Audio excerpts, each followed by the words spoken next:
práticas de investigação, a Eliette Martins, que já esteve conosco em outra oportunidade, no segundo episódio, onde ela pôde passar para nós um pouco do conhecimento acerca do framework do COSO, controles internos, os impactos da Covid. A Fernanda Flores também estará conosco hoje, debutando aqui, iniciando. Prazer tê-la conosco, viu, Fernanda? Eliette, sejam bem-vindas. Fazendo uma retrospectiva do que nós temos falado ao longo desses últimos 45 dias, tivemos aí no dia 4 de maio aspectos relacionados a matéria de riscos, gestão de riscos corporativos, bem como impactos da Covid no papel dos líderes de auditoria interna. Passamos no segundo episódio, como já mencionei, por aspectos relacionados ao framework do COSO, os aspectos dos chamados ambientes de controle, risk assessment, atividades de controle, monitoramento, informação, bem como falamos também de controles automatizados com a presença do Eduardo Azevedo. No terceiro episódio, o Emerson Mello e Marcelo falam muito de riscos com terceiros, formas de gestão desses riscos com terceiros, TPRM, que é um termo utilizado no mercado, e riscos quando os processos, de certa forma, são terceirizados com empresas prestadoras de serviços, exemplo, folha de pagamento, contabilidade, tecnologia. Então, passamos um pouco também do papel e os riscos que a área de GRC deve monitorar no dia a dia. E, por fim, no último episódio, a presença do Felipe Linhares e Carlos Tomiato, falando especificamente de alguns cases de automação de back-office e de robotização de conciliações bancárias e conciliações na área financeira.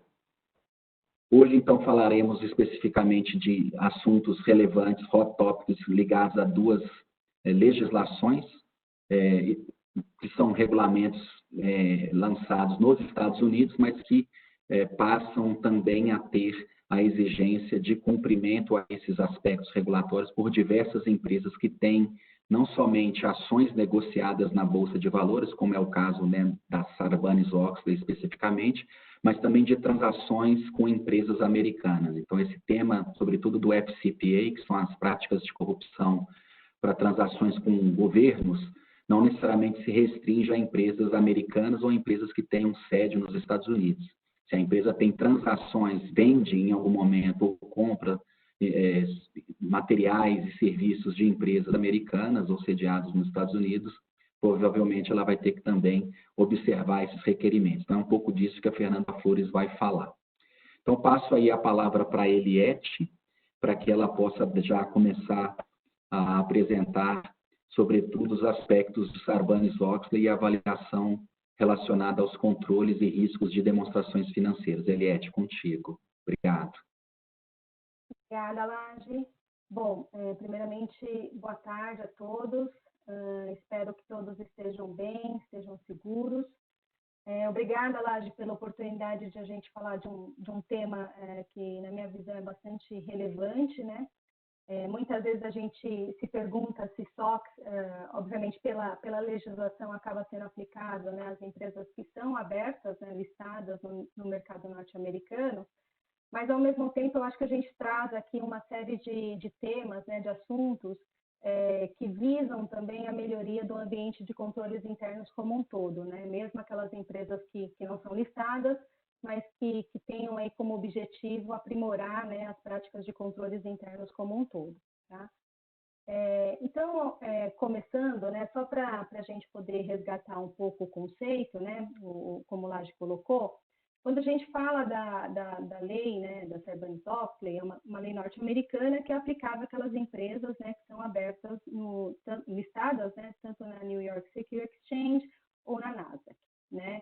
E ela traz uma série de responsabilidades, né, para a administração, né, para os principais executivos da administração, que são o CEO e o CFO, na avaliação, né, da efetividade do ambiente de controles internos como um todo, traz uma série de responsabilidade para os órgãos de governança, seja o conselho de administração, os comitês de auditoria, né, no papel desses órgãos, na supervisão da qualidade do ambiente de controles internos, e, ao mesmo tempo, também traz uma responsabilidade para o auditor externo, né, o auditor independente, e, além dele certificar, né, opinar sobre a qualidade das demonstrações financeiras, ele também emite uma certificação sobre a qualidade do ambiente de controles internos naquela empresa que ele está auditando, tá? Então, aqui só para a gente poder resgatar um pouco o conceito.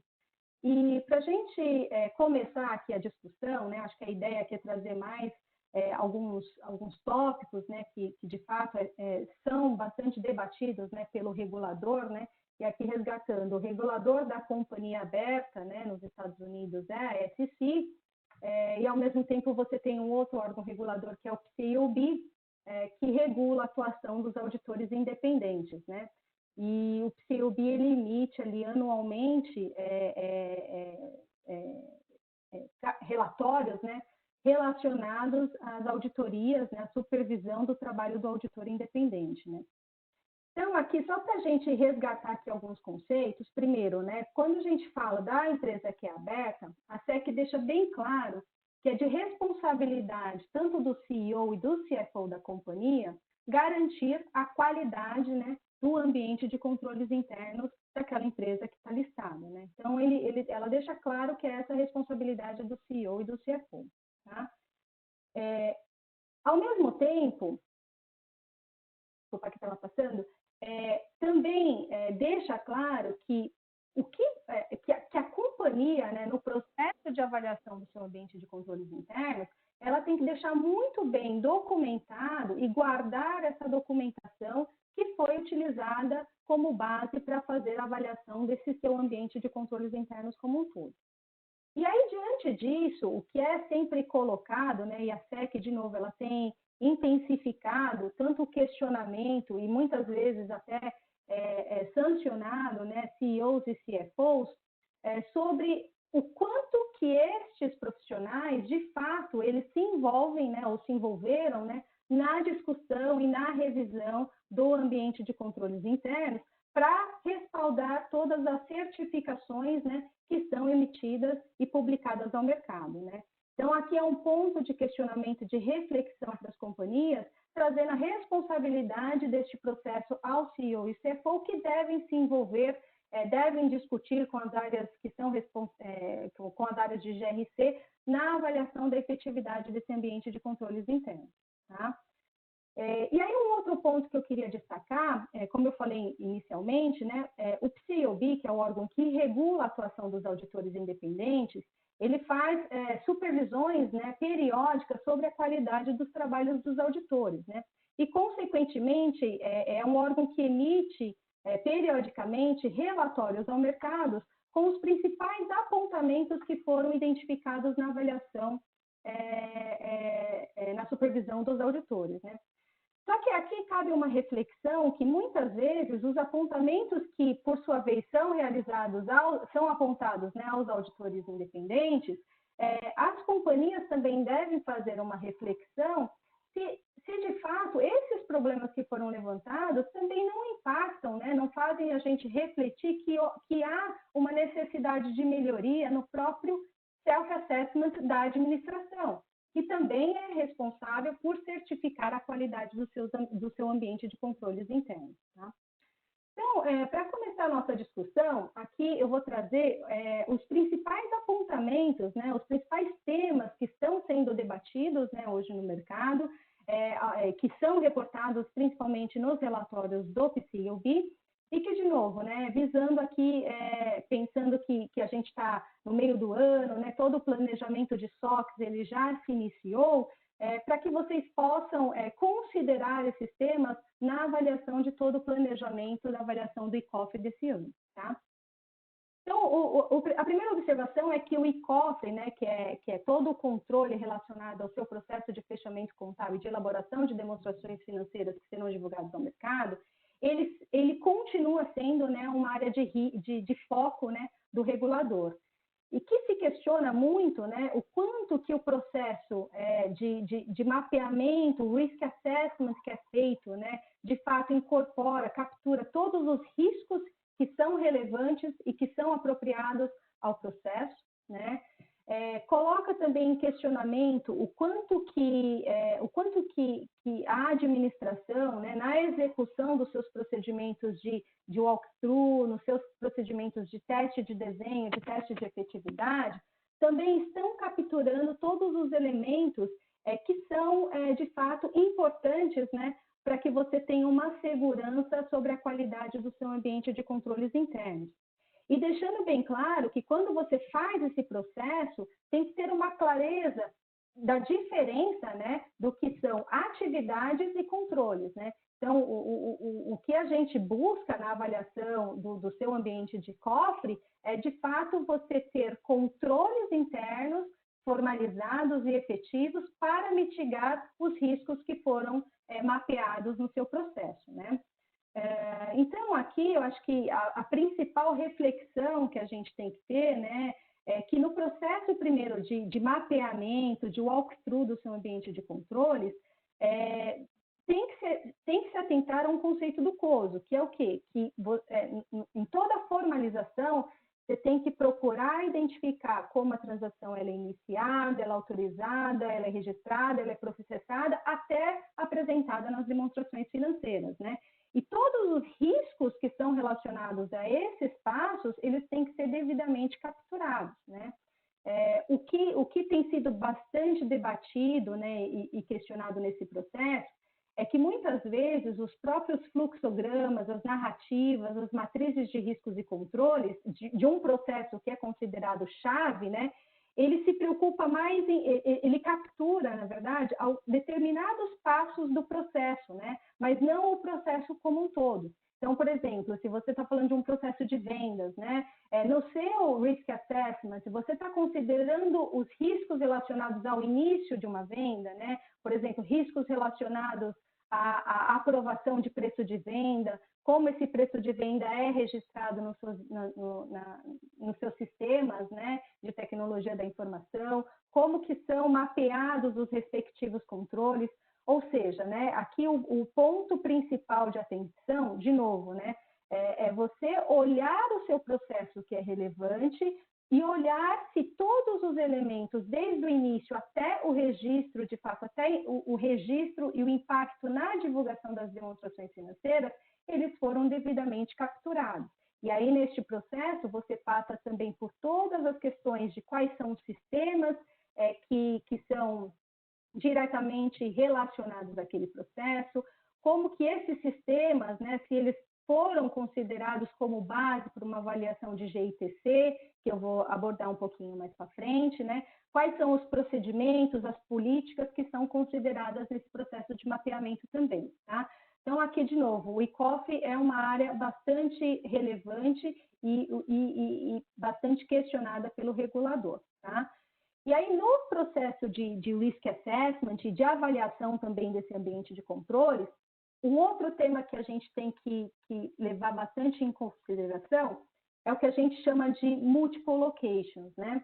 Ou seja, a partir do momento que você tem um processo que ele é considerado como relevante, né, na sua avaliação de scoping, né? Como que você tem garantia, né, ou como que você considerou todas as localidades, todos os componentes? Então, você está falando de uma indústria, né? Quais são as fábricas, né, que compõem aquela companhia? Como que eu vou avaliar que realmente aquele processo, né, como ele é executado em todas essas localidades? E se os controles que eu estou buscando avaliar para mitigar os riscos, se eles são controles que, de fato, são realizados de uma mesma forma, que é o que a gente chama de controles homogêneos, né, em cada uma das localidades. O que a gente acaba sentindo falta nessa avaliação é que, muitas vezes, a própria companhia ela não faz esse tipo de assessment, né? Ela não reflete o quanto que estes processos eles são homogêneos quando a gente compara os componentes e as localidades que permeiam todo o processo relevante ali para a SOX, tá? Então, esse é um ponto de atenção que deve ser considerado. Vocês devem formalizar essa avaliação, devem testar para ver que, de fato, os controles são homogêneos, para você definir a sua abordagem na execução dos testes de controle, tá? Espera aí, que eu acho que eu aumentei aqui um pouquinho. Tá. Seguindo, um outro tema que também tem sido bastante questionado, né, aliás, não é um tema novo, né, mas frequentemente, quando a gente tem a discussão desse tema com a administração, gera bastante polêmica, é o que a gente chama de Management Review Controls, né, que são os MRCs. Então, aqui, só trazendo um pouco do conceito, né, o MRC, ele é aquele controle que ele requer um nível de julgamento bastante detalhado, né, ele envolve um nível de julgamento bastante detalhado e, consequentemente, exige, né, um nível de precisão e de formalização que, de fato, traga a segurança que o controle ele foi executado num nível de precisão que ele vai evitar, ele vai mitigar que um erro nas demonstrações financeiras de fato ocorra, né? Então, quando a gente fala aqui, por exemplo, dos MRCs, a gente está falando de controles que envolvem provisões contábeis, né? Que envolvem, por exemplo, a questão de análises como um impairment de um ágio, uma provisão para uma contingência, uma provisão para uma PDD, quando tem, por exemplo, um business combination, né, que é uma transação que muitas vezes é não usual, envolve ali um julgamento em determinados temas. Ou seja, né, são de fato aqueles controles que a gente coloca que, se esse controle ele falhar, muito provavelmente um potencial erro nas demonstrações financeiras pode acontecer, tá? Então, aqui, a mensagem que eu trago, de novo, é que o MRC ele é uma área de foco, né? As empresas elas devem se preocupar na formalização desses controles, tem que se preocupar, primeiro, com qual é o objetivo daquele controle,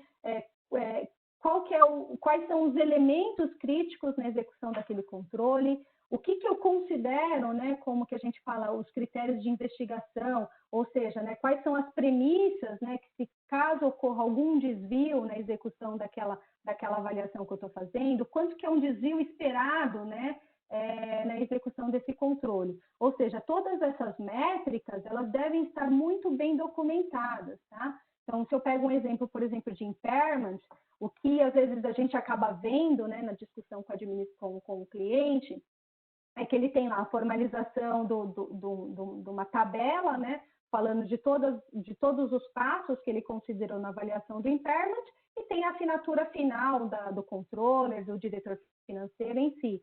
Mas tudo que respaldou, né, todo o passo anterior que foi utilizado para chegar à conclusão que não há um impairment de um ágio, por exemplo, isso não é formalizado. Então, por exemplo, todas as projeções financeiras, quais foram os critérios utilizados nessas projeções, quais foram as discussões realizadas com os líderes, né, de cada um dos negócios, quais foram o que a gente chama de outliers, né, quais foram os eventos, temas, itens externos que poderiam impactar em toda aquela projeção. Todos esses temas que com certeza são debatidos pela companhia, são abordados na execução, por exemplo, de uma projeção financeira, isso não é documentado como um controle. E aí, consequentemente, o auditor, na sua revisão, ele vai levantar um ponto de falha, né, no desenho do controle, porque ele não foi desenhado e formalizado num nível de precisão necessário que me garanta, que me traga a segurança que o controle foi muito bem executado. Tá? Então, assim, de novo, faça um mapeamento de quais são os principais MRCs, quais são os principais pontos do MRC que devem ser documentados, discutam isso com os seus auditores, para que vocês possam antecipar essas discussões antes, né, do final do ano, onde, muito provavelmente, se isso não estiver bem documentado, vai ser objeto de uma deficiência, e pela natureza das contas que envolvem MRC, normalmente é uma deficiência bastante relevante. Bom, dando sequência, um outro tema que também é bastante questionado é o que a gente chama de IPE, né, que é o Information Produced by the Entity. O que é o conceito disso, né? E é um próprio conceito do COSO, tá? Que toda a informação, né, toda a informação que ela é utilizada na execução de um controle interno, essa informação, ela tem que ser testada, para garantir que, de fato, a informação ela é íntegra e ela é precisa, né? Então, neste sentido, é importante que, primeiro, se faça uma reflexão e um mapeamento de quais são todas as informações, quais são todos os relatórios, né, que são utilizados na execução de um controle interno, que é o que a gente fala de inventário de IPI, né?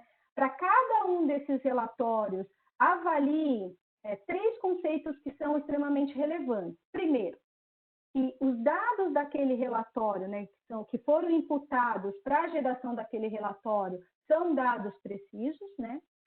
Que todo o processamento daquela informação que é utilizada naquele relatório, ela foi processada de forma adequada, de forma efetiva pelo sistema, e que no momento que o input está correto, o processamento está correto, eu garanta que o meu output, ou seja, que a informação que eu estou extraindo do sistema para utilizar na execução do controle, ela também vem de forma íntegra e precisa. Tá? Então, aqui o principal mensagem, né, de reflexão é que no momento que você tem um controle, identifique, principalmente quando você está falando de MRC, que são os controles mais críticos, tá? Identifique primeiro quais são os relatórios-chave na execução desse controle. E faça a reflexão destes relatórios, quais são os dados que são críticos, que se aquele dado for processado de uma forma incorreta, consequentemente, o meu controle interno ele vai ser executado de forma incorreta e, consequentemente, eu posso ter um erro na minha demonstração financeira. Né? Então, assim, o IPI é um tema bastante relevante, gera muitas discussões quando a gente faz auditoria, né? A gente participa dessas discussões com o cliente. Não basta a gente ter o que é comum que a gente vê, né? Que simplesmente, como parte do controle, está arquivado o relatório, né? Mas a questão aqui, o challenge é o quanto que este relatório que é utilizado na execução do controle, ele é íntegro e ele é preciso. Então, são temas que vocês também, assim como a MRC, devem antecipar a discussão com os seus auditores. Bom, um outro cenário é a questão de controles gerais de tecnologia da informação. Também é um tema que a gente vê que tem sido objeto de muita discussão, tá? Então, aqui, lembrando que quando a gente fala de controles gerais, a gente se preocupa com controles relacionados a acesso a sistemas, toda a questão de gestão de mudanças, toda a questão de interfaces de sistemas, o desenvolvimento de sistemas. Então, sim, são vários elementos que devem ser considerados. E o que a gente tem identificado como principais áreas, né, com deficiências, e muitas vezes deficiências significativas ou materiais, estão relacionadas à questão de segregação de funções, né, que a falta de formalização desses controles, toda a parte de gestão de mudanças, né? Então, aqui, principalmente quando a gente fala da integridade da lista, né, de todas as mudanças, e se essas mudanças elas passaram por toda a governança da empresa, né, no processo de avaliação. Na questão de acesso, a gente tem muito a questão de superusuários, usuários administrativos, né? O quanto que esses usuários são conhecidos, né? E a companhia, ela monitora o que esses usuários, de fato, podem executar, né? Pensando ali num ambiente de controles e pensando numa demonstração financeira. Tá? Então, aqui é algo que tem que ser atento. Também, de novo, a gente tem ultimamente tido muitas discussões com relação a isso. Eu acho que é um ponto aí de atenção para antecipação ali no seu risk assessment, a situação desses superusuários. Tá? E aí, finalizando aqui, a parte de cybersecurity, né? Principalmente agora com o aumento do trabalho remoto, eu já abordei isso no segundo episódio, é importante que também tenha um olhar atento para as questões de cybersecurity. Dando continuidade, um outro assunto que eu recomendo vocês a avaliarem, né, no seu risk assessment é o que a gente fala de service organization, né? Então, assim, se você como companhia, né, tiver qualquer informação que é processada por um terceiro, né, seja uma contabilidade, seja uma folha de pagamento, né, você tem que identificar, de fato, quais são os controles internos, como que está o ambiente de controles desses Service Organization, que te traga segurança que as informações que são processadas pelo terceiro são, de fato, precisas, né? Porque, consequentemente, você vai utilizar essas informações no seu processo de elaboração das demonstrações financeiras. Tá? Então, aqui os pontos de atenção uma vez que você tem um Service Organization, você tem um relatório que a gente chama de SOC, né? Se esse relatório ele for emitido não trazendo todos os elementos que te traga segurança, que a avaliação do ambiente de cofre foi feita de forma correta, que todos os riscos e controles foram identificados de forma correta, você vai ter muito provavelmente um problema para ser discutido com seu auditor, tá? Então, assim, você como administração deve antecipar essas questões, deve se preocupar com a qualidade e que todos os riscos relacionados ao processamento daquela informação, de fato, são capturados e foram mitigados e existem controles robustos para mitigar esses riscos. E aí, outros temas, né, que também estão ali no foco do regulador, transações não usuais.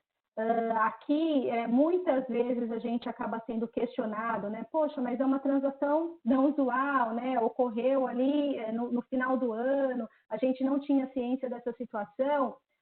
O ponto que tem que ficar aqui muito bem claro para a administração é que no momento que ocorreu essa transação, cabe à administração identificar, capturar todos os elementos de riscos e você estabelecer um processo de controles internos que garanta que, de fato, o impacto dessa transação não usual nas demonstrações financeiras e nas divulgações sejam capturados de forma tempestiva e que te traga segurança que a informação divulgada seja adequada. Tá? Impairment eu já comentei, transações com partes relacionadas é um tema sempre muito abordado e que deve ser mapeado, considerado. Eu acho que aqui o ponto principal é também considerar transações com os executivos, com os senior officers, né, como essas transações são capturadas e mapeadas, e existem controles para identificar e garantir a correta divulgação, tá? E novas normas contábeis, né? Então, aqui é um erro grande, porque você tem, muitas vezes, impacto só na divulgação, em alguns outros casos, você já tem impacto na própria demonstração financeira, e, às vezes, você não formaliza adequadamente todo o processo, toda a avaliação, né? Se você contratou um terceiro para te ajudar nessa avaliação, como que foi o processo de avaliação e incorporação dos controles internos relacionados à aplicação dessas novas normas contábeis. Bom, então aqui, rapidamente, são as principais áreas de atenção, né, que tem chamado a atenção do regulador, e aí a gente volta para a questão de um outro tema que é relevante no processo de COF, né? Então, uma vez você identificou, né, esses temas que são relevantes, incorporou isso no seu planejamento, fez a sua avaliação do controle interno, testou a efetividade desse controle, muitas vezes podem surgir deficiências, né? E aí o tema que é bastante relevante e, de novo, que tem demandado uma discussão bastante difícil, né, entre auditor e também auditores internos e administração, é a avaliação da severidade dessas deficiências, tá? E aí aqui eu acho que a principal mensagem que tem que ser passada é a seguinte, né, que primeiro, né, muitas vezes é colocado que a avaliação da deficiência, ela é reduzida porque um erro não ocorreu, né? Eu não tive um erro nas demonstrações financeiras, o meu número está correto. Só que o que tem que ser considerado é que quando você avalia a severidade de uma deficiência, não é só se o erro ocorreu, e sim a possibilidade, né, razoável daquele erro ocorrer, e que o seu ambiente de controles internos, ele pode não capturar ou prevenir que esse erro ocorra, tá? Então, acho que na avaliação da severidade, a administração ela deve focar na análise da qual foi, de fato, a causa raiz desse problema, né? Se é falta de treinamento, se são pessoas qualificadas, se é um problema no ambiente de TI, o que de fato gerou aquela deficiência e qual que é a probabilidade e a magnitude daquela deficiência nas suas demonstrações financeiras. Tá? Então, aqui, nós fazemos estudos, né, constantes, periódicos, sobre os principais temas de Material Weakness, né, que são, só recapitulando, né, uma empresa aberta nos Estados Unidos, na avaliação dela do ambiente de controles, se ela identificar uma deficiência que ela pode impactar de forma material as demonstrações financeiras, ela tem que divulgar isso ao mercado, né, por meio do seu relatório 20F, no caso das SPIs, que são empresas estrangeiras, né? E aqui tem alguns temas, né, que têm sido aí considerados como temas de Material Weakness, né? Então, se você já tem um ajuste, né, material identificado pelo seu auditor, ou uma quantidade muito significativa de ajustes, isso pode ser um indicador de uma Material Weakness, porque, enfim, muito provavelmente você tem uma falha, né, na qualidade do seu processo de fechamento contábil e que acaba impactando nessas diferenças, nessas deficiências, tá? Que aqui amarrando com o próximo passo, que é a questão, o próximo tópico, desculpa, que é a questão de você não ter profissionais com skills adequados. Controles de divulgações, às vezes as empresas esquecem, né, que se preocupam só com o número, esquecendo de todos os controles relacionados a divulgações, às notas explicativas, e é comum a gente encontrar muitos ajustes nas demonstrações financeiras e notas explicativas, então é necessário que vocês tenham controles robustos relacionados a essas divulgações. Toda a parte de TI que eu comentei, transações não rotineiras, republicação é um tema para você considerar como Material Weakness, porque você, de fato, teve uma falha no seu processo de fechamento contábil, de demonstração financeira. E aí, os dois últimos tópicos que eu acho que é interessante, que é também, que tem sido muito debatido, que é o quanto que a atuação dos órgãos de governança, seja a auditoria interna na terceira linha de defesa, seja o comitê de auditoria, ele também é efetivo para mitigar e capturar todos os elementos do seu ambiente de controles, tá? E aqui só um dado do ano passado, né? Então, das empresas brasileiras, né, que são abertas nos Estados Unidos, nós tivemos 6 empresas publicando Material Weakness no seu documento 20F. Então, aqui só também reforçando, né, cada vez mais, como eu coloquei, a SEC, ela tem se posicionado e questionado sobre o papel do CEO, do CFO na avaliação das deficiências. Então, ela tem, de novo, né, inclusive penalizado, né, CEO, CFOs, o próprio comitê de auditoria, pela má atuação na avaliação do ICOFRE, né? Então, acho que é um ponto de atenção, tem que ter aí controles bastante robustos para garantir a atuação desses órgãos de governança, tá? E aí, aqui finalizando, né, então, assim, de novo, a gente está no meio do ano, começando todo o processo de planejamento do seu ICOFRE, se atente, né, para que todas as fases, né, de uma avaliação de um ambiente de controles internos seja feita de uma forma efetiva, se gastem tempo na questão de scoping, gastem tempo na questão do seu risk assessment, considere todos os seus controles de entity level, considere os controles relacionados ao ambiente de FCPA, que a Fernanda vai comentar na sequência, faça uma avaliação efetiva, com cuidado, considerando todos os aspectos, né, quando você fala de avaliação das deficiências, para suportar toda a sua certificação, né? Lembrando aí que é responsabilidade do CEO, do CFO, é responsabilidade da administração, antes dos auditores, né? Garantir aí que o seu ambiente de controles internos seja adequado e que você traga esse disclosure de forma efetiva para o mercado, tá? Então, finalizo a minha fala. Aqui, de novo, o objetivo foi principalmente trazer esses principais aspectos.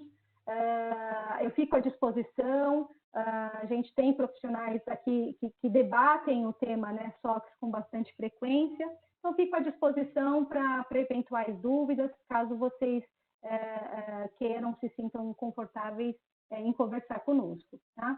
Então, obrigada, Lange. Eu passo agora a palavra para a Fernanda.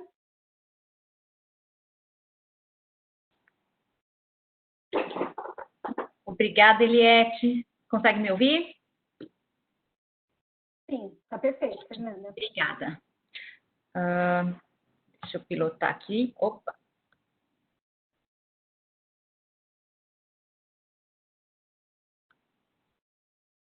Só um minutinho que eu vou... Oh, ih, foi muito para frente. Vocês conseguem ver a apresentação?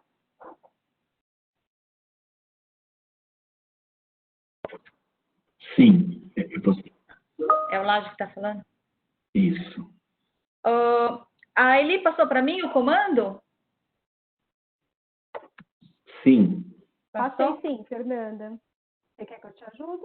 Eu quero, porque eu tô subindo aqui e ele foi para o 16, 17. E minha tela tá... Pode deixar o comando comigo? Tá ótimo, tá aqui. Foi, tá. Só que eu queria só, minha tela tá super grande. Deixa eu só diminuir aqui. Só um minuto e a gente já começa. Obrigada. Foi. Boa tarde, pessoal. Espero que todos estejam bem. Como boa parte do planeta dentro de casa, todos salvos, saudáveis. Meu nome é Fernanda Flores. Como o Laje falou, eu sou sócia diretora responsável por trabalhos de FCPA. Eu trabalho na KPMG já há longa data, não vou falar o tempo, senão vocês vão descobrir a minha idade. Não tenho problema com a idade, mas é bastante tempo. E desde 2009, mais ou menos, eu venho trabalhando basicamente com assuntos relacionados a FCPA, com empresas americanas ou que operam nos Estados Unidos e que precisam garantir que a lei não está sendo violada. A ideia hoje é a gente bater um papo e conversar rapidamente sobre a lei. Obviamente, a gente não tem muito tempo, a gente não vai entrar em muitos detalhes. Eu trouxe alguns dados e para a gente se equalizar, e eu tenho certeza que esse bate-papo vai ser muito legal. Diferente do que a gente vem fazendo, eu acho que esse novo modelo remoto é novo para todos, mas não deixa de ser bom, a gente vai se adaptar. Antes de eu começar a falar sobre FCPA, eu queria que o Lucas rodasse o vídeo, Lucas, que a gente combinou, por favor.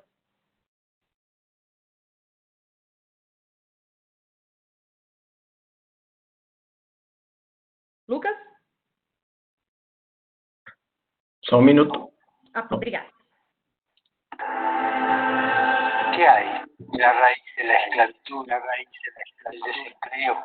del desempleo, del abandono de los bienes comunes y de la naturaleza. La corrupción, un proceso de muerte que nutre la cultura de la muerte.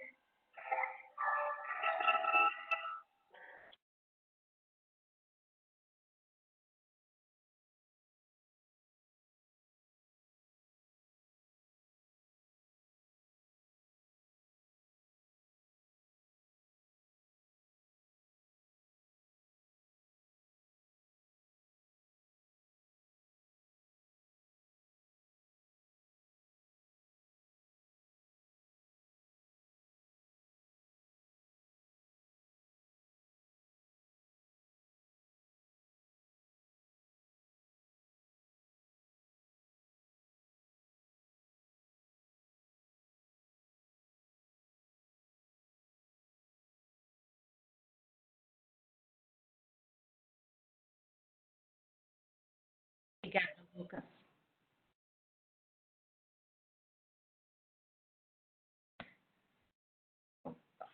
Fui pro lado errado. Eu acho que esse vídeo, ele traz para a gente uma reflexão e eu queria, antes da gente começar a falar da lei, eu queria trazer aqui duas frases que o Papa fala. Obviamente, esse vídeo não tem um viés, um cunho religioso, mas sim um cunho de qualquer pessoa que habita o planeta Terra e que não concorda com os atos de corrupção. E o Papa, numa das frases desse vídeo, ele fala que a corrupção é um processo de morte que nutre a cultura da morte. Eu acho que a gente devia, eu particularmente, peguei essa frase e tenho refletido um pouco sobre ela, e é mais ou menos isso que a corrupção faz. E num determinado momento do vídeo, também ele fala o seguinte, que a corrupção não se combate com o silêncio. E eu acho que é o legal disso, que é o que nos traz aqui, porque, obviamente, a gente está falando de legislação, tanto o tema abordado pela Eliette, quanto o meu tema, mas no final do dia, a gente está aqui aprendendo, dividindo conhecimento, para que a gente faça um mundo melhor, para que a gente faça com que as empresas trabalhem direito, com que os indivíduos obedeçam às regras e que a gente seja mais civilizado. Eu quero começar falando de FCPA com esse slide, que é um slide com um mapa da percepção da corrupção, que é feito anualmente pela Transparência Internacional. São mais ou menos 180 países, 198, 180, obviamente porque o planeta é formado por 200 países, então quase todos os países aí que compõem o planeta é feita essa pesquisa. E a ideia é que cada país dê a sua, cada pessoa entrevistada dê a sua percepção do nível de corrupção naquele país. Então, quanto mais próximo de 180, mais alto é o nível de corrupção, e quanto mais próximo de 1, menos alto é o risco de corrupção, a percepção do risco de corrupção naquele país.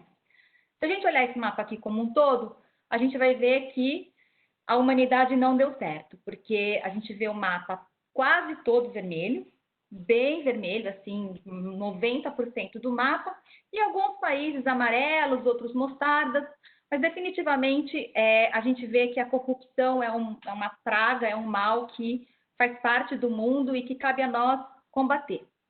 Só uma observação no lado esquerdo, quando eu trago aqui o quadro de Brasil, se vocês olharem no começo, quando eu comecei a buscar esses dados históricos, 2008, o Brasil estava na posição 80, e aí ele melhorou. Ele foi para 2010, foi para 69, desceu um pouquinho, depois desceu um pouquinho, foi para 72, 73, depois voltou para 69, enfim. E até 2014 ele ficou em 69, quando veio a Lava Jato, e aí foi ladeira abaixo. Cada ano o Brasil foi piorando o seu nível de percepção da corrupção.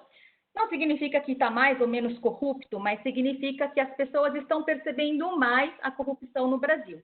Até que, por fim, agora janeiro de 2020, foi lançado a pesquisa de 2019 e o Brasil ficou na posição 106. Então, a gente vê aqui de 2014, de 69 e 5 anos depois, foi para 106. Eu, particularmente, vejo isso positivo, porque parece que as pessoas estão percebendo mais a corrupção aqui no Brasil. É só para dar essa fotografia, como o mundo é em termos de percepção de corrupção. Não me surpreende, mas eu acho que é isso que traz a gente aqui.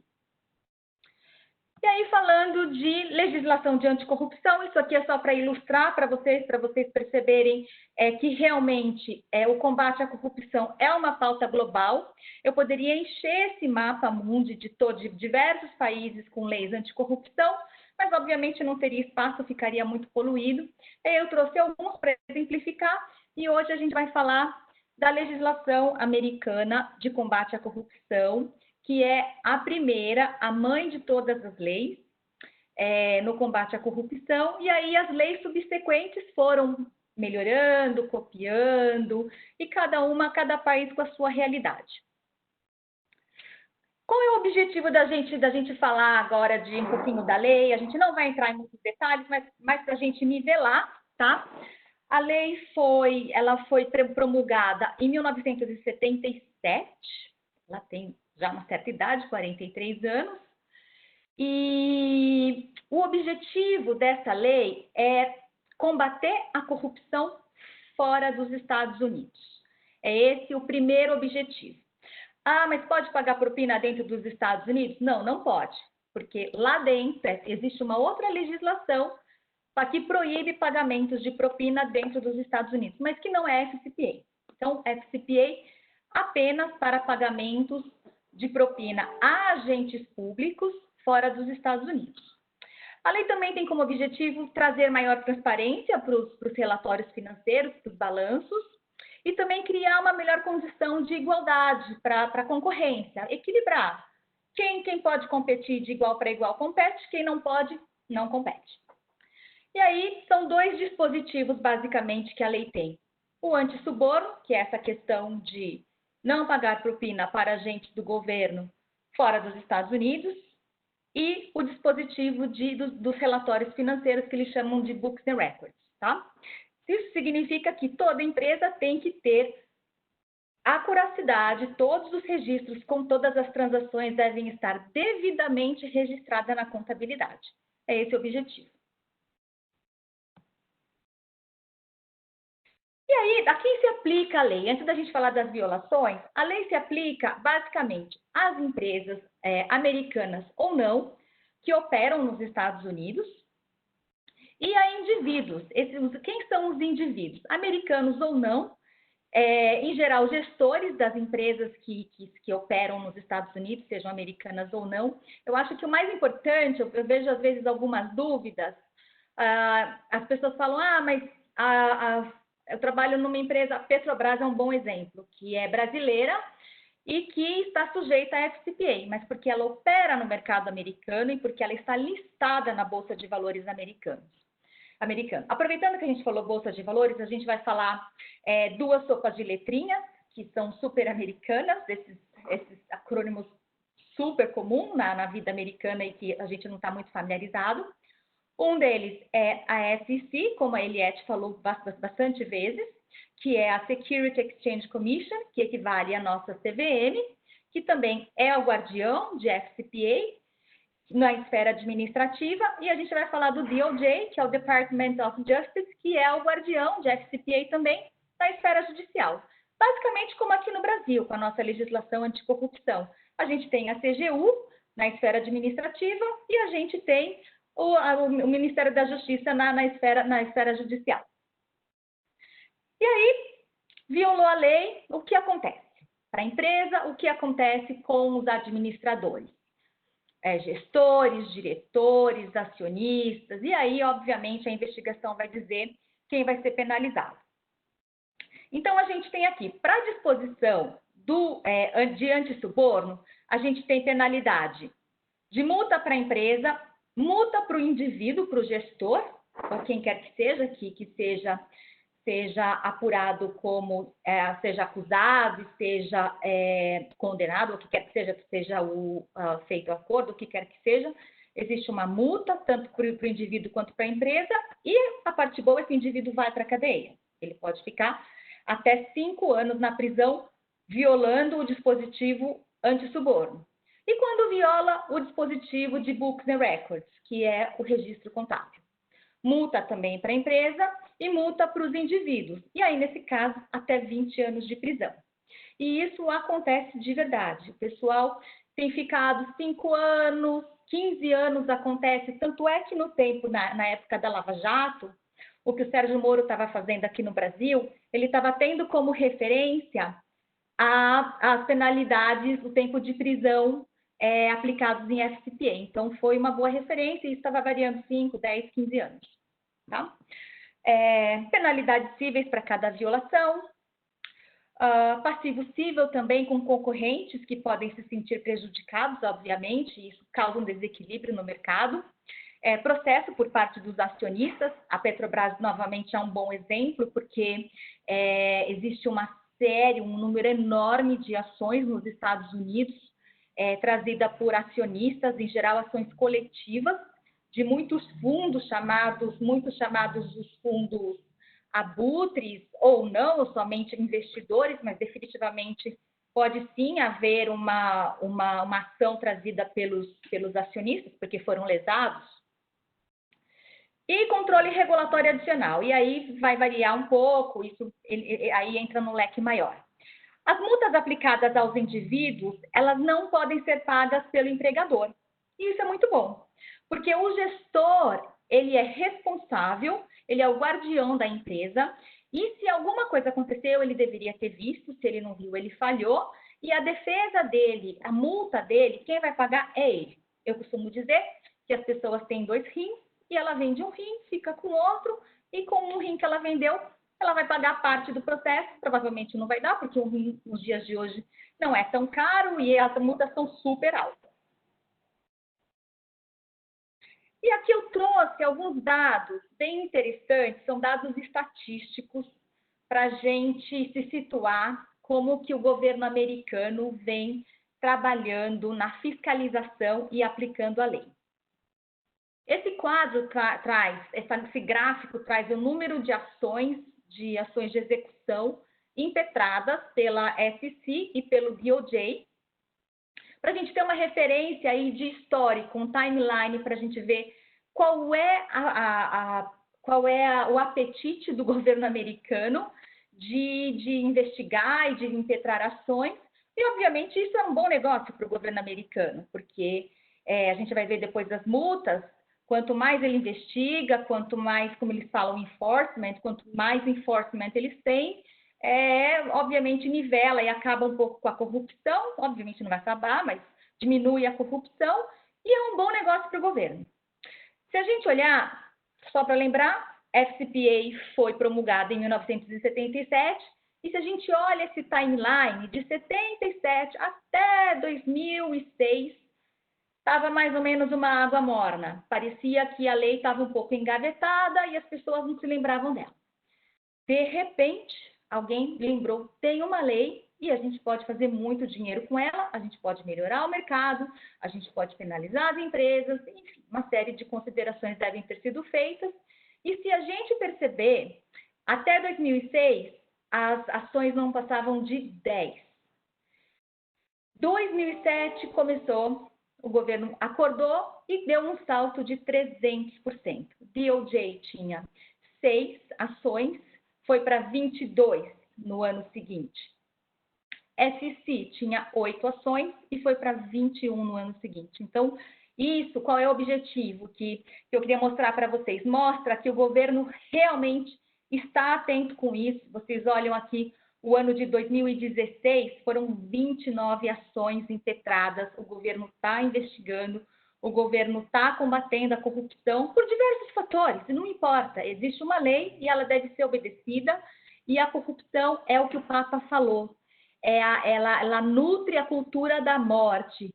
Eu acho que o vídeo do Papa voltando para lá, ele mostra a degradação da sociedade, vendo as crianças, as pessoas buscando alternativas para viverem porque o dinheiro é desviado. Então, eu acho que esse aumento aí, esse foco do governo americano para fazer esse enforcement e buscar, investigar, acusar, é muito positivo. Quando a gente vai para o slide seguinte, a gente vê o número de empresas e indivíduos acusados pelo governo americano.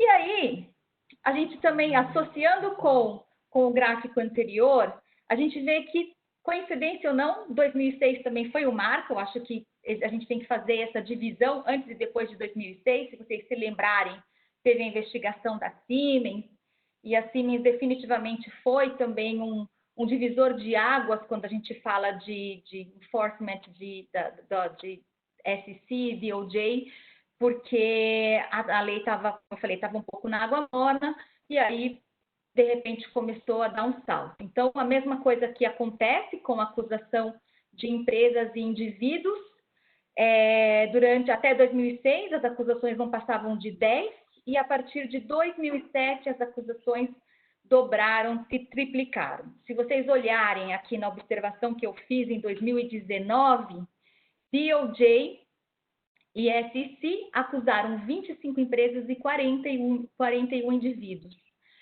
É um número bastante considerável, eu acho bastante alto, porque para fazer a acusação, antes da acusação vem aí um processo muito grande, muito longo, de muito trabalho dos dois órgãos, de investigação, para ter certeza se aquilo é o que parece ser.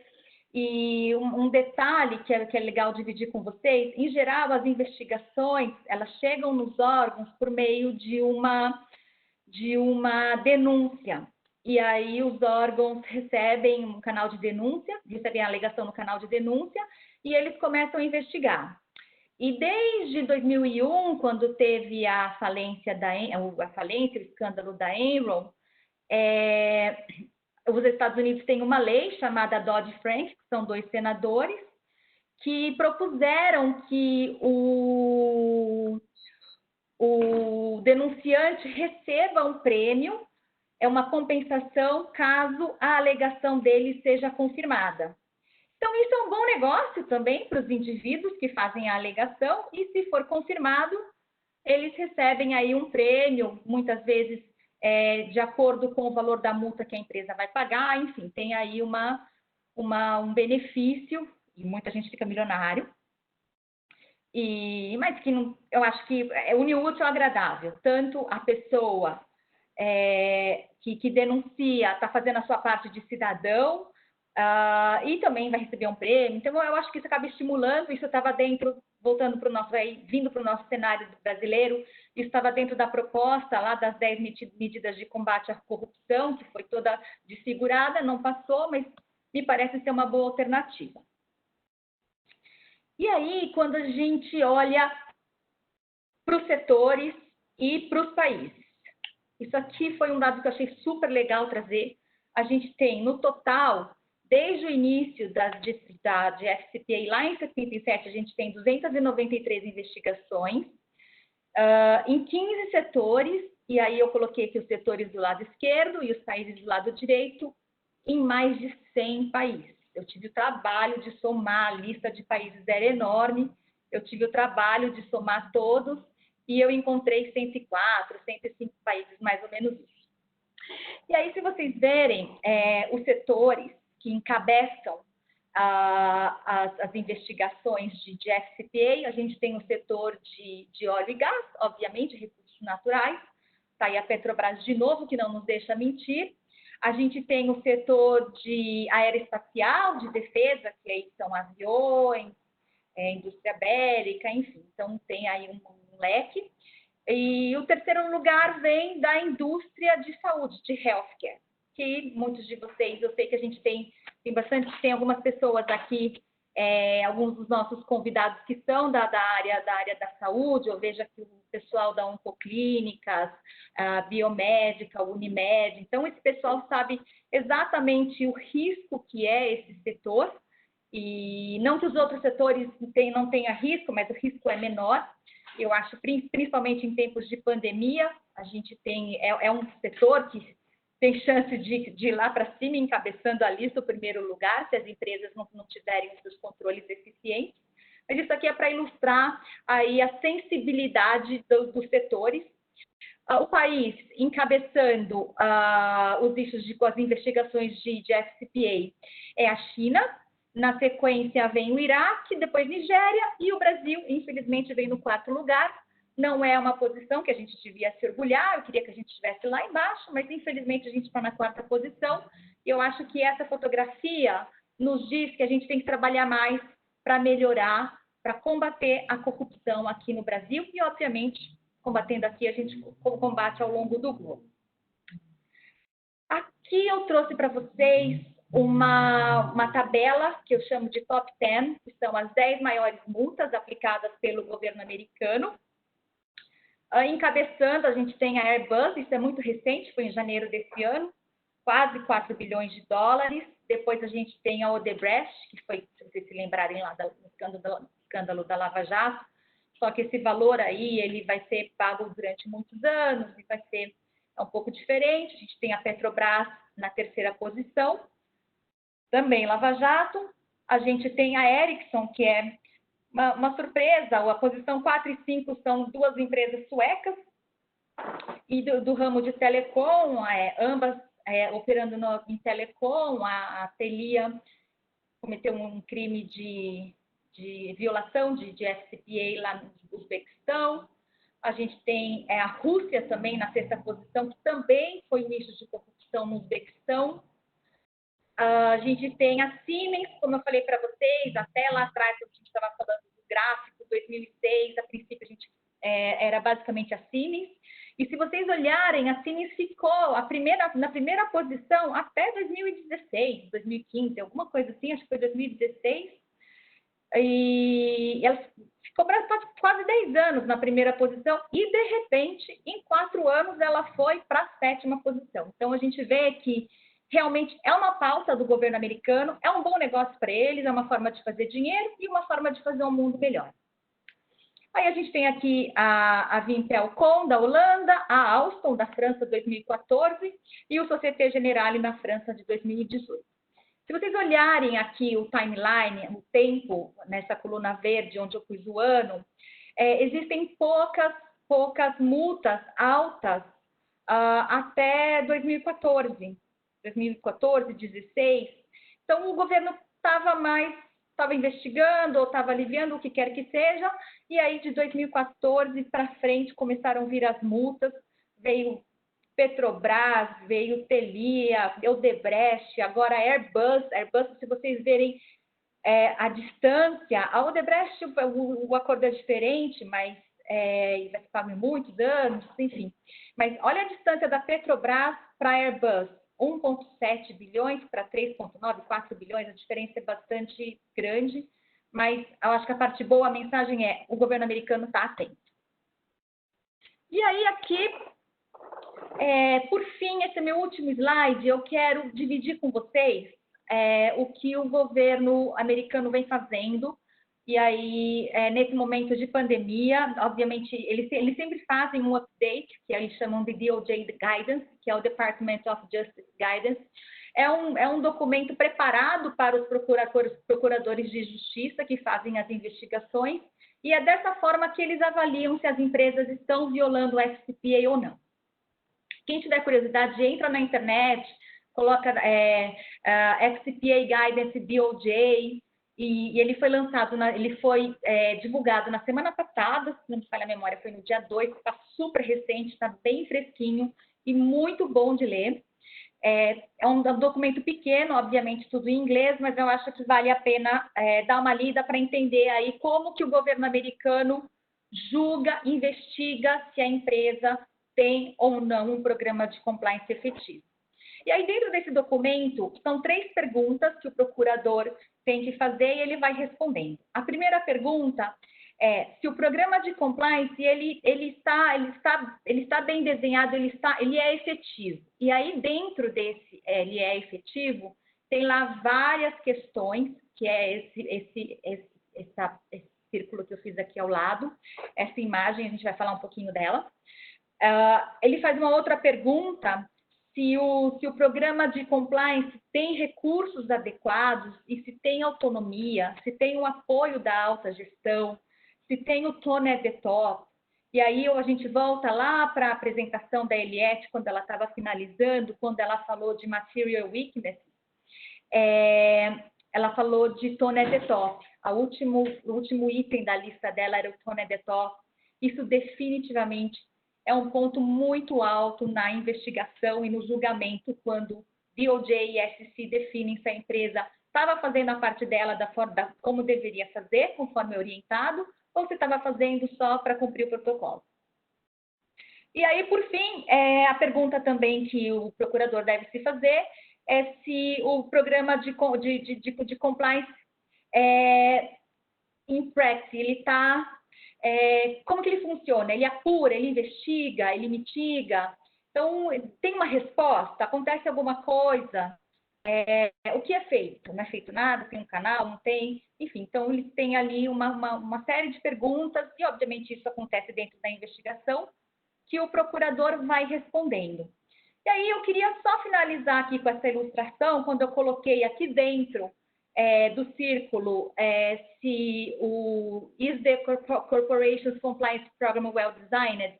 O programa de compliance é efetivo? E aí o DOJ, ele vem e eu coloquei inclusive como está no guidance, lá no documento deles. O primeiro ponto é o A, que é o Risk Assessment. Então ele tem lá algumas orientações, é feito o Risk Assessment, não é? Tem lá algumas perguntas. Aí ele fala de B, políticas e procedimentos. Tem políticas, as políticas são acessíveis, não são acessíveis. Treinamento e comunicação, é treinado, não é treinado, como funciona. O ponto deles é o canal de denúncia e investigação. O E, gestão de terceiros. E, por fim, o F, fusão e aquisição. Então, é essa orientação que o DOJ dá para os procuradores e, obviamente, para as empresas, porque essa é uma forma das empresas estarem preparadas para ter um programa de compliance efetivo, robusto, maduro, e se acontecer alguma coisa, ela tomou todas as medidas necessárias para mitigar o risco. Eu acho que é importante a gente ter claro de que nem sempre a gente consegue. A gente tenta, mas às vezes não dá. Principalmente, acho que, como o Laje comentou no início, a gente teve a sessão de TPRM com o Emerson e com o Marcelo, quando a gente fala da gestão de terceiros. Em geral, só para dividir com vocês, 90% ou até mais de 90% das investigações de FCPA têm envolvimento de terceiros. Ou porque a empresa mandou, ou porque o terceiro decidiu fazer sozinho por conta e risco. Então, eu acho que é isso que o governo ele vai avaliar. Tudo bem, o gesteiro fez algo indevido, violou a lei, mas qual foi a sua responsabilidade? Você treinou, você educou, você fiscalizou? Se você não fez nada disso, obviamente, você vai ter aí algum prejuízo. E aí eu queria finalizar com falando da efetividade do programa de compliance, e voltando para o ponto A do Risk Management, que está lá no DOJ Guidance, eu queria só fechar com vocês os riscos desse momento que a gente está vivendo de Covid-19, que não é nada legal para ninguém, a gente sabe, mais um terço do planeta está trancado em casa, muitos agora estão saindo, nós aqui no Brasil ainda estamos, mas isso traz bastante risco. Eu acho que um desses riscos desse momento de pandemia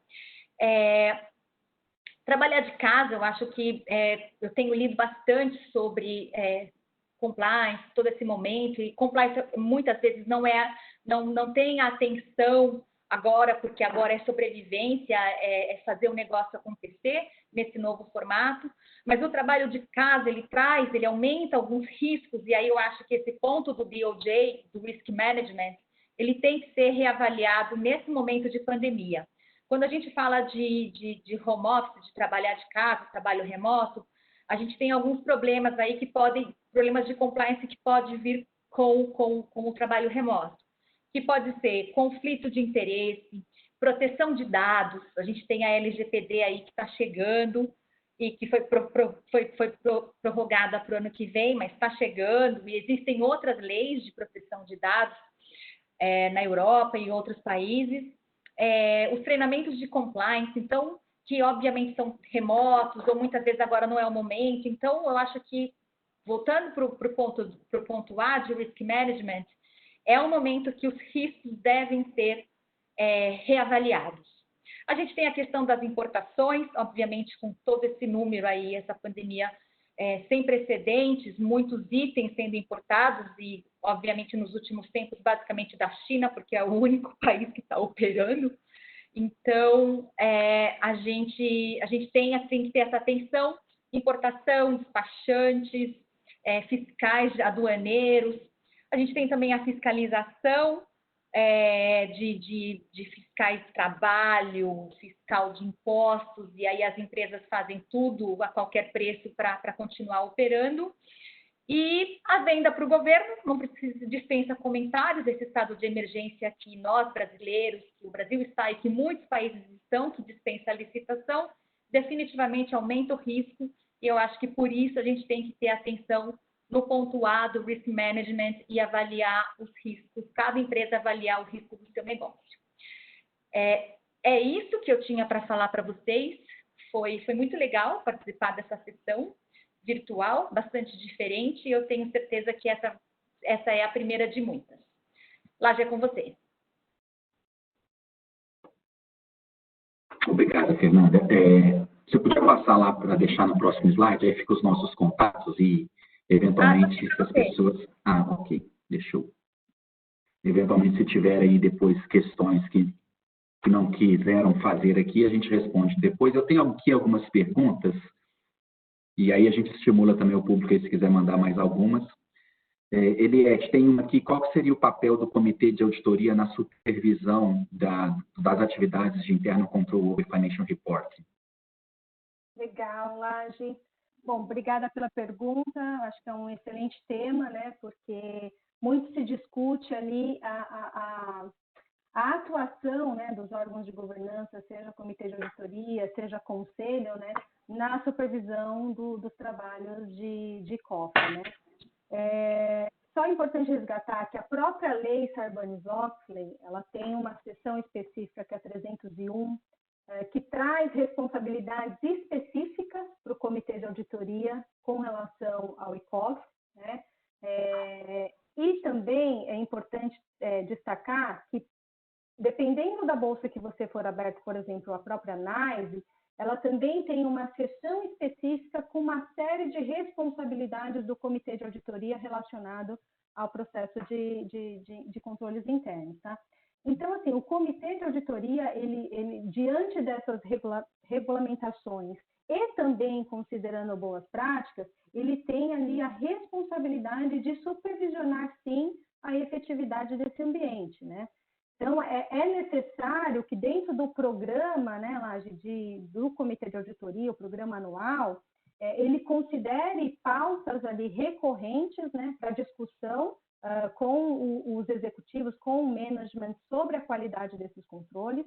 Então, cabe à administração reportar periodicamente qual que é a evolução, quais são as deficiências, quais são os impactos dessas deficiências quando você faz a avaliação da severidade, e isso tem que acontecer frequentemente, tá? Ao mesmo tempo, o Comitê de Auditoria, ele também vai estar monitorando e em discussões constantes com o auditor externo, que também vai passar a sua percepção sobre a qualidade do ambiente de controles, tá? Então, assim, é até importante comentar que aquelas empresas, né, abertas no mercado norte-americano, onde há uma falha ou uma falha na atuação do comitê de auditoria, essa falha pode, inclusive, ser considerada uma material weakness também. Você tem exemplos de empresas, por exemplo, que a própria SEC, ela questiona a atuação do comitê de auditoria, que, por exemplo, num processo de revisão de partes relacionadas, né? Porque ele não se aprofundou sobre a qualidade dos controles internos relacionados a esse processo. Então, assim, tem que estar atento, é de responsabilidade, o comitê também tem que avaliar o programa de integridade que a Fernanda colocou, a efetividade do canal de denúncias, isso está na 301 da Lei Sarbanes-Oxley. Então, assim, é um papel fundamental a atuação do comitê de auditoria para garantir a qualidade do ICOF.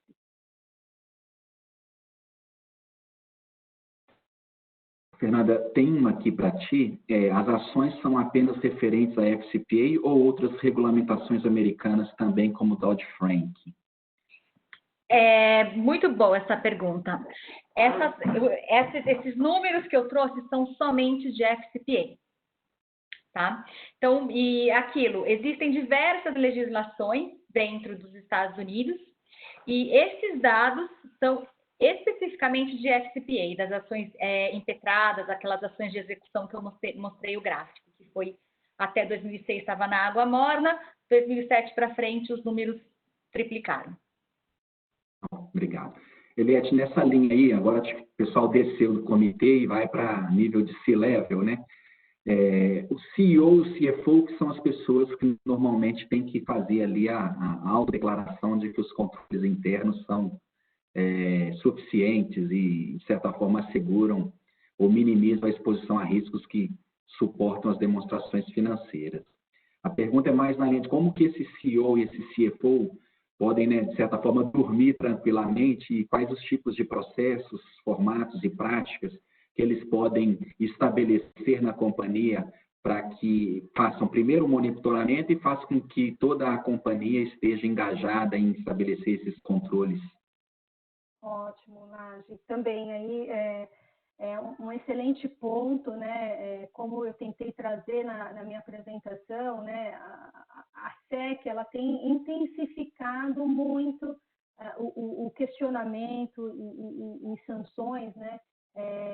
Contra as organizações, né? Especificamente o CEO e o CFO, cobrando o envolvimento deles, né? O quanto que eles conseguem comprovar que, de fato, né, quando ele certifica lá a 302, a 906, a 404, que ele, de fato, participou do processo, né? E que respalda ali a certificação, que pode ser uma certificação em INPA, né, que ele fala que o ambiente de controles internos é adequado. Então, o que respaldou isso, né? Então, assim, tem alguns formatos, né, que a gente pode estar trabalhando. Então, muito se fala, por exemplo, da questão da certificação em cascata, né? Então, tem empresas que estabelecem esse formato para dar um suporte para o CEO e o CFO, ou seja, você tem, por exemplo, sistemas que auxiliam, né, neste processo, onde a primeira camada, a primeira linha de defesa, após a execução dos seus controles, né, isso vai para uma segunda linha de defesa, avaliando a efetividade desses controles, o desenho, né, desses controles. Isso vai subindo para uma outra linha, por exemplo, nível de C-level, avaliando e discutindo esses assuntos, até chegar na última linha, que é do CEO e do CFO, tendo segurança que todo esse processo ele foi percorrido, né, e que garantia realmente que ele tenha conhecimento dessas deficiências e para suportar a sua própria certificação, né? O que eu vejo também como prática, e eu vou ser bem sincera aqui com o público, eu acho até que eu vejo muita participação do CFO, mas pouca participação do CEO nesse processo, tá? São poucos os casos que, de fato, eu vejo ali a interação.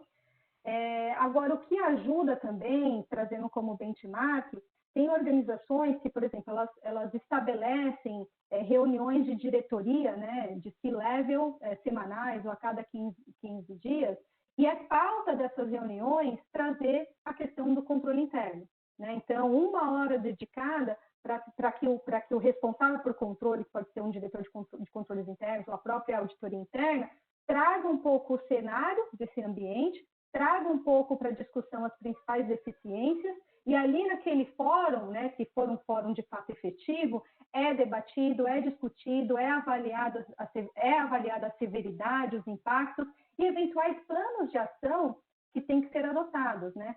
Acho que é um ponto importante aí que a Fernanda colocou e que você também está colocando, Laje, é a questão do Connected Top, né? Então, se o CEO e o CFO, que são responsáveis por essa certificação, eles não estiverem envolvidos, não estiverem engajados, não disseminarem essa cultura e não cobrarem planos de ação efetivos, dificilmente essas deficiências que são mais relevantes ou buscar a qualidade do ambiente de controles internos, ele vai ser efetivo, né? Então, é necessário ter essa cobrança, esse engajamento, esse envolvimento e até mesmo para a segurança dele que está certificando lá as sessões da SOC, tá? Fernanda, para você agora, o que o governo americano faz com o dinheiro proveniente das multas e dos acordos? E se, na sua opinião, após Covid, esse momento que nós estamos vivendo, vai aumentar esse volume de investigações? A gente tem visto aqui no Brasil alguns casos de compras por governos de EPIs e kits de testes, sei lá, de respiradores, né, sendo alvo de investigação. Então, primeiro, o que o governo americano faz com o dinheiro? Se ele, de certa forma, usa em benefício da sociedade, e se vai ter um aumento mediante o contexto atual e muitas organizações deixando de seguir aí protocolos de compras, seguindo aqueles modelos de compras urgentes. Legal, Laje.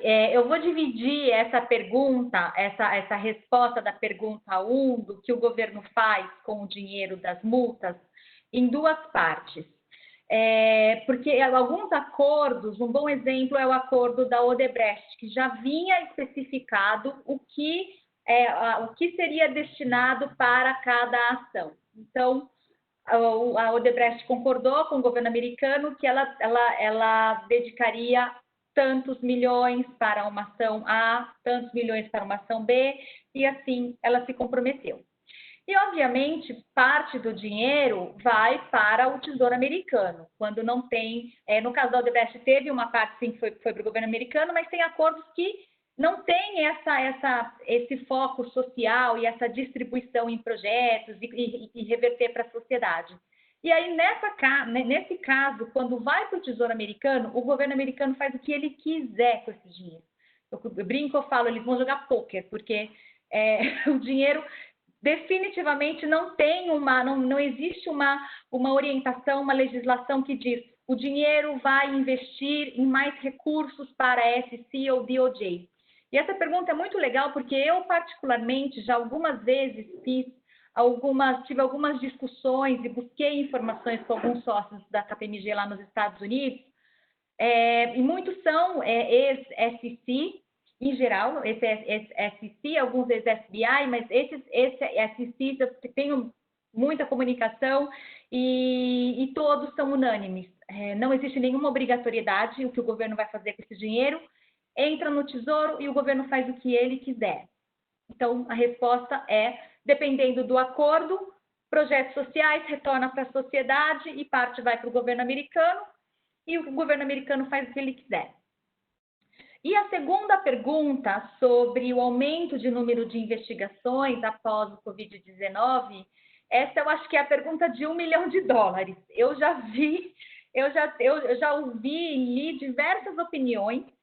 Tem gente que acha, e existe agora, nesse momento, muita comparação dessa crise, dessa pandemia, com a crise de 2008, lá do subprime, quando quebrou Lehman Brothers e veio toda aquela bancarrota. E, coincidência ou não, naquela época, o número de investigações de FCPA aumentaram bastante. Isso significa que o governo americano ficou mais rico. Agora, ele ficou mais rico porque ele aumentou o enforcement e ele precisava de mais dinheiro naquela época? Ou ele ficou mais rico porque ele já vinha investigando empresas anteriormente a 2008 e, coincidência ou não, 2008, 9, 10, os acordos foram feitos e entrou mais dinheiro nos cofres do governo. Existe esse lado aí de opiniões de que foi uma coincidência, porque já tinham investigações e foram resolvidas em 2009, 10 e 11. E existe um outro lado que é mais a minha opinião, super pessoal. Eu acho que vai sim haver um aumento das investigações, por duas razões. Uma, porque realmente a gente sabe que mundialmente os atos de corrupção vão aumentar. A gente não precisa nem ser muito esperto, ver vídeo nenhum, ler jornal, a gente sabe que vai aumentar. Está aumentando no Brasil e está aumentando em qualquer lugar do mundo. Então, eu acho que esse fator definitivamente é o combate à corrupção e precisa equalizar e penalizar as empresas que estão violando a lei. E o outro fator é que o governo americano está precisando de dinheiro. Eles gastaram quase $4 trilhões só nessa situação de emergência, com gastos emergenciais. E não é que você abre o cofre e tira $4 trilhões. Então, eu acho que por esses dois fatores, eu acredito que o número de investigações vão aumentar. Para a gente encerrar, Eliette, obrigado, Fernanda. Eu vou passar a última para a Eliette. Eu agradeço a Fernanda aí pela última resposta. Muito obrigado. Eliette, é o seguinte, nas estruturas de GRC, que é um pouco do tema, né? É uma pergunta um pouco polêmica, tá? Não sei se tem resposta certa ou errada, mas aí fica a provocação para você. Geralmente, qual a área ou qual a função dessas de GRC, né? Riscos, controles internos, compliance ou auditoria interna, normalmente é a área responsável por fazer o teste de efetividade dos controles internos. Legal, Laje.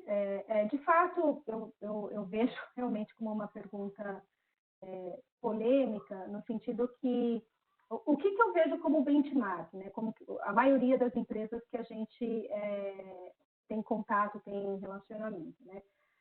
A maioria, o teste de efetividade está com a terceira linha de defesa, que é a auditoria interna, tá? Justamente para ela garantir ali de uma forma independente, né? Que os testes são um olhar ali um pouco mais detalhado, um olhar independente para garantir que, de fato, aquele controle, né, da forma como ele foi desenhado, ele opera de forma efetiva.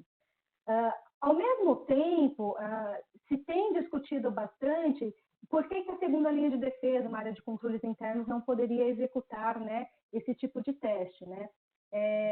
E aí eu vou colocar o meu ponto de vista. Não tem nada que fale que não possa, né? O meu ponto de vista é que eu acho que é muito mais efetivo a segunda linha de defesa, a área de controles de riscos, né, dependendo da estrutura, ser responsável muito mais pela parte, né, de definição de scoping, de avaliar o desenho do controle, de ajudar em todo o processo de mapeamento de riscos, de ter uma terceira linha de defesa testando, porque, de novo, você primeiro garante essa segregação e garante uma independência maior.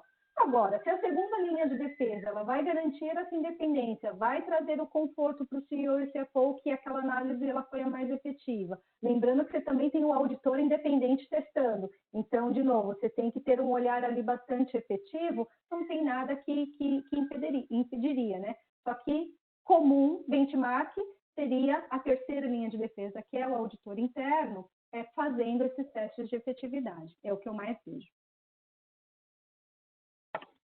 Muito bom. Obrigado, meninas.